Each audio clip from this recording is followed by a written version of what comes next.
Life कौन कहीं कही जाती एक सुंदर यात्रा, कहीं कहते एक अभिशाप, कहीं कहते एक परीक्षा, किंतु सत कौन? सत हो जीवन एकाथरे सुंदर, एकाथरे कठिन, एकाथरे खुशी, एकाथरे दुख।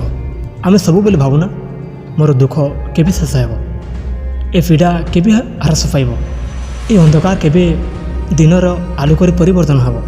ए प्रश्न प्रत्येक मनुष्यर मनर थाए। दुख माने केवल आखिरे लुह, केवल भांगी स्वप्न नुह। दुख हेउची से राति जो थे आम आखि बुझिले भी निद आसे ना। दुख हेउची से प्रतिदिन जिते बेले आम बाहर सबको हसी देखाई था, किंतु भितर भांगी जाऊ। भगवान कहीं दुख दे था, कहीं सब बेले परीक्षा करती।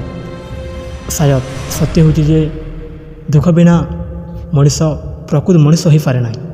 दुख बिना आम सहिष्णुता, साहस, आशा, प्रेरणा कौन जापार न। देख जेपरिक राति पर सकाल आसे, वर्षा पर सूर्य उदय हो, ठीक सेपरी दुख पर खुशी आसे। किंतु प्रश्न होउछि जे से समय पर्यंत आम धीरज रही पारुछु कि? या ही सबुठारु बड़ चैलेंज। मनुष्यर जीवन एक पथ, क्यों उच्च, क्यों निम्न, क्यों कंटा आउ क्यों फूल। जिते बेले तुम्हें कंटारे परिदर्शन कर लोहित पाद भरी से बेले भाव कि कहीं मु। किंतु मोर प्रश्न, जदि तुम्हें नुहे तेबे कि भगवान साहसी को परीक्षा करते, कारण से माने सहीबार शक्ति रखते। दुख माने अंत नुहे, दुख हेउची पथ। ये आमको परीक्षा करे, आमको गढ़े, आमको पुनर्जन्म कराए। जीवन में दुखर समुद्र केबे केबे एमिति तोफान नहीं आसे जहाँ मनीष को निजर शक्ति, निजर आशा, निजर साहस संपर्क प्रश्न कराए। किंतु से तूफान मध्यरु जिते बेले आम जीवन में रास्ता खोजा को शिखी जाऊ, से आम एक सत्य कथा उठे ना समर्थ हो जे दुख केबे केबे स्थायी नुहे। भावतु जे आज जिते बेले आपण अंधारे अछंती, किछि देखु नांती, किछि बुझु नांती, से समय रे आपण को लाए शायद यार कौन शेष ना। किंतु प्रकृति केबे भी साधारण रे अंधार को धरी रखे ना। राति हेले सकाल आसे, वर्षा हेले सूर्य किरण आसे। आम यहाँ सत्य बोली मानु, किंतु निजर जीवन में जिते बेले दुखर कालरात्रि आसे, सेते बेले कहीं भूली जाऊँ जे ए राति पर सकाल मध्य निश्चय आसीबो। तेबे दोस्त, दुख केबे भी तुमको ध्वंस करने को नुहे। दुख आसे तुमको शिखेबाकू, तुमको गढ़ीबाकू, तुमको शक्तिशाली करने को। भगवान किंबा प्रकृति केवल एतिकी देखुची जे तुम्हें केते दृढ़, केते साहसी, केते सत्य निज को विश्वास करू। देख जड़े कृषक को भाव, से माटी रे चाष करे, बीज झाड़, बीज प्रथमे अंधार माटी गुप्त होता है, से कहीं देखी ना। तापर वर्षा पड़े, पवन भाई, केबे केबे वज्रपात बंद हुए। से बीज भावे कि शायद मोर जीवन ये शेष हो, किंतु से बीज धीरे धीरे मूल धरे माटी को फाड़ी बाहर आसे, गछ हुए, फूल हुए, फल हुए। मनुष्य जीवन में ठीक से हुए।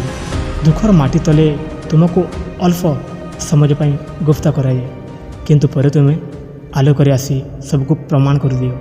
तुमर दुख, तुमर आंसू, तुमर एकापण से सबको केबे भी व्यर्थ जाऊनी। यह तुमर शक्तिर इंधन। आज तुम्हें जिते बेले पीड़ार कांदुच, खाली से पीड़ारू जन्म तुमर साहस और तुमर व्यय। मो कथाटी को सब बेले मन रख कि ए दुख तुमको शेष करने को नुहे, तुमको नुआ आरंभ करने को आसी। जीवन में जिते बेले आम बढ़ी जाऊँ, आम भावु कि यहाँ ही शेष, मो पाई किछि बाकी ना। किंतु सत्यटा होछि पढ़ाटा शेष नुहे, सेटा नुआ उठिबार आरंभ। ए कथाटी को भूलिले जीवन मिनिंग केबे बुझीपार ना। देख दोस्त, भावतु जड़े कृषक से बीज बुणिले, से बीज को पृथ्वी रे माटी ढाकीदेला।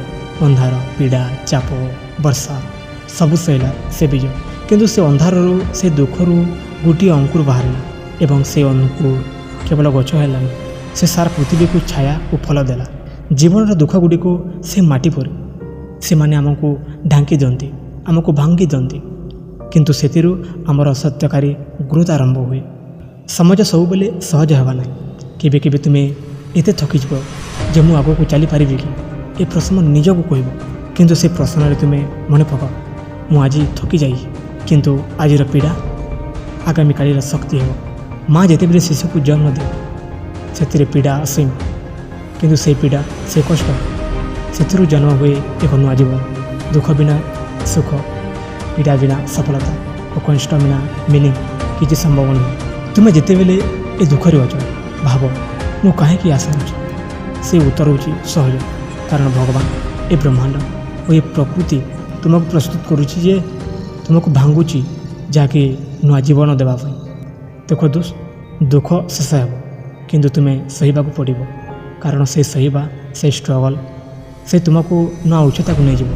ଜୀବନର ଏହି ଯାତ୍ରାରେ କେବେ କେବେ ମଣିଷକୁ ନିଜକୁ ଏତେ ଦୁର୍ବଳ ଭାବେ, ଯାହାକି ସେ ଭାବେ କି ମୋର କିଛି ନାହିଁ, ମୋର ଜୀବନ ସମାପ୍ତ। କିନ୍ତୁ ସେ ସମୟରେ ଯଦି ତୁମେ ମନେ ପକାଅ ଦୁଃଖ ସାଧାରଣ ପାଇଁ ନୁହେଁ, ତେବେ ତୁମେ ଶକ୍ତିଶାଳୀ ହେବ। ଦେଖ, ତୁମେ ଭାବ ଯେ ରାତି କେତେ ଅନ୍ଧାର ହେବ, କିନ୍ତୁ ସୂର୍ଯ୍ୟ ଉଦୟ ହେବାକୁ ବାଧ୍ୟ। ଏଭଳି ତୁମର ଜୀବନରେ ଯେଡ଼େ ଥିଲେ ବି ଦୁଃଖ ଗୋଟିଏ ସମାଜରେ ତା'ର ଶେଷ ହେବା ନିଶ୍ଚୟ। ଦେଖ, ମଣିଷର ସତ୍ୟ ସ୍ୱାଧୀନତା କେବଳ 15 ଅଗଷ୍ଟରେ ଜଣାପଡ଼େନି। ସତ୍ୟ ସ୍ୱାଧୀନତା ସେତେବେଳେ ଆସେ ଯେବେ ସେ ନିଜର ଭୟ, ନିଜର ସନ୍ଦେହ, ନିଜର ଦୁର୍ବଳତାକୁ ଭାଙ୍ଗି ଆଗକୁ ବଢ଼େ। ତୁମେ କେବେ କେବେ ଭାବିଛ କି କାହିଁକି ମୁଁ ଏତେ କଷ୍ଟରେ?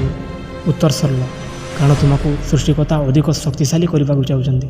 ଜୀବନରେ ସବୁଠୁ ବଡ଼ ଯୁଦ୍ଧ ହେଉଛି ନିଜ ସହିତ ଯୁଦ୍ଧ। ଲୋକଙ୍କୁ ପ୍ରମାଣ କରିବାକୁ ବଡ଼ ନିଜକୁ ପ୍ରମାଣ କର।